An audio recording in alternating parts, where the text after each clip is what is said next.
Oi, gente, meu nome é Yasmin Rafaela Linhares, eu estudo no Colégio Sesc Escola de Itajaí e hoje eu vou dar uma aulinha sobre o modernismo. Então, vamos lá?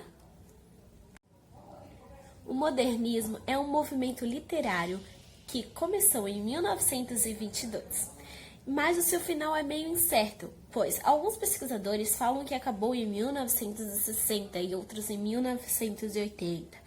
E tem uns que acreditam que o modernismo, de alguma forma, continua ainda até hoje em dia. O contexto do modernismo é que ele surgiu oficialmente na Semana de Arte Moderna, que aconteceu em São Paulo em 1922 e teve ruptura com os modelos artísticos convencionais. Aqueles que mandavam na parada toda, vamos dizer assim. Ou seja, os artistas dessa época começaram a trabalhar de uma forma inovadora, que é muito mais original. Com isso, eles tentavam conquistar sua independência cultural, se desvinculando de forma artística que era uma duradoura, vamos dizer assim. O modernismo durou várias décadas e estudiosos dividiram ele em 3 fases e eu vou falar as 3 fases para vocês. Então, gente. Fase 1. A fase 1 é a fase heróica, que aconteceu em 1922 e 1930. Nesse período, estava acontecendo uma renovação de estética e quebra de padrões artísticos estabelecidas ao longo dos séculos. A liberdade formal e a valorização de temáticas cotidianas. Essa fase teve manifestos em movimento. Um dos manifestos é a poesia do pau-brasil, muito conhecida também. E teve um movimento antropófago para apresentar aos países esse novo estilo de arte que eles fizeram. Se alguém te perguntar quem foram os principais autores dessa frase, não pense 2 vezes. Responda Oswald de Andrade, Mário de Andrade e Manuel Bandeira. 2. Segunda fase do modernismo. A segunda fase do modernismo aconteceu entre 1930 e 1945. Todas essas fases já estavam consolidadas nessa nova arte brasileira. Durante a época de 1930 e 1945, aconteceu durante a Era Vargas, no fim da política do café com leite, que muitos de vocês vão estudar ou já estudaram na matéria História. E também aconteceu durante a Segunda Guerra Mundial. Também teve a geração 30, preocupações políticas e sociais. Mostrava realidades cotidianas ao redor do país, principalmente no Nordeste, apresentando seus problemas sociais.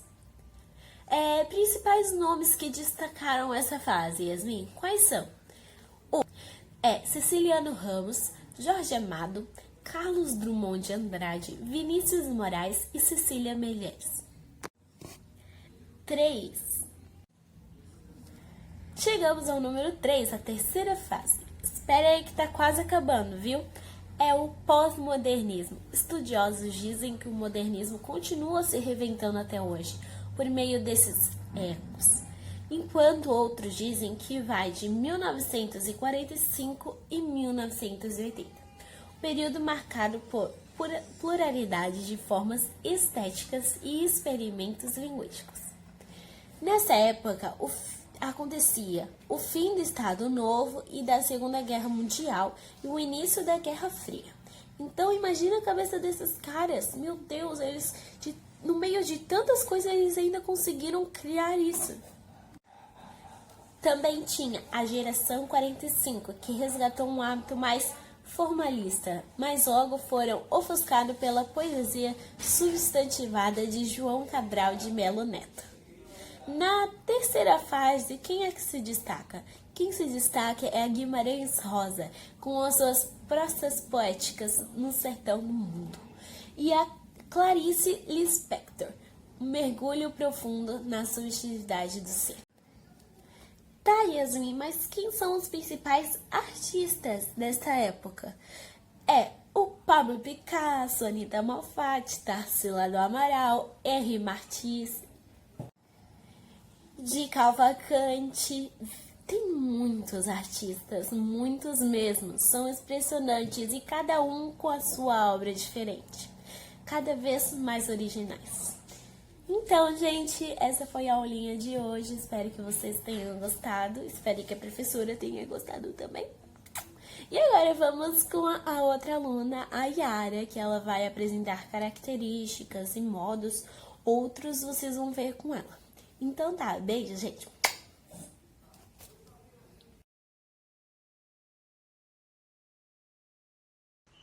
Oi, gente, o meu nome é Yara, eu sou do 9º ano e eu vou falar sobre o modernismo. Vou explicar sobre a Semana da Arte Moderna e também sobre os principais artistas do modernismo. Na terceira fase do modernismo, os que mais se destacaram foram Guimarães Rosa e Clarice Lispector, e na poesia, João Cabral de Melo Neto. Essa nova forma de expressão não foi compreendida pela elite paulista, que era influenciada pelas formas estéticas europeias mais conservadoras. E o idealizador da Semana da Arte Moderna foi o pintor de Cavalcante. Vocês lembram da Anita Malfatti, que foi uma das principais pintoras da primeira fase do modernismo? Bom, eu li um pouco sobre a história dela e me chamou muito a atenção, então eu vou compartilhar um pouco com vocês. A Semana de Arte Moderna ocorreu no Teatro Municipal de São Paulo em 1922, tendo como objetivo mostrar as novas tendências artísticas que já vigoravam na Europa naquela época. Os principais artistas da primeira fase do modernismo foram Mário de Andrade, Oswald de Andrade, Tarsila do Amaral e Anita Malfatti, e vários outros. Os principais artistas da segunda fase do modernismo foram Murilo Mendes, Jorge de Lima, Carlos Drummond de Andrade, Cecília Meirelles e Vinícius de Moraes. Anita Catarina Malfatti nasceu dia 2 de dezembro de 1889, na cidade de São Paulo. Estudou no Colégio de Freiras São José, na Escola Americana e no Mackays College, onde se formou como professora aos 19 anos.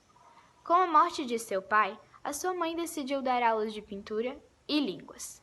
Com apenas 13 anos, Anita decide se suicidar num trilho de trem, próximo à estação Barra Funda, onde vivia em São Paulo. Esse momento foi crucial para alavancar na sua carreira de artista, como podemos notar no seu depoimento. Eu tinha 13 anos e sofria porque não sabia que rumo tomar na vida. Nada ainda me revelara o fundo da minha sensibilidade. Resolvi então me submeter a uma estranha experiência. Sofrer a sensação da morte. Achava que uma forte emoção que me aproximasse violentamente do perigo me daria a decifração definitiva da minha personalidade. E veja o que fiz. Nossa casa ficava próxima da estação da Barra Funda. Um dia, saí de casa, amarrei fortemente as minhas tranças de menina, deitei-me debaixo dos dormentes e esperei o trem passar por cima de mim. Foi uma coisa horrível, indescritível. O barulho ensurdecedor, a deslocação de ar, a temperatura asfixiante deram-me uma impressão de delírio e de loucura.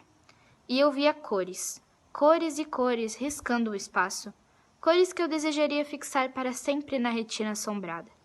Foi a revelação. Voltei decidida a me dedicar à pintura.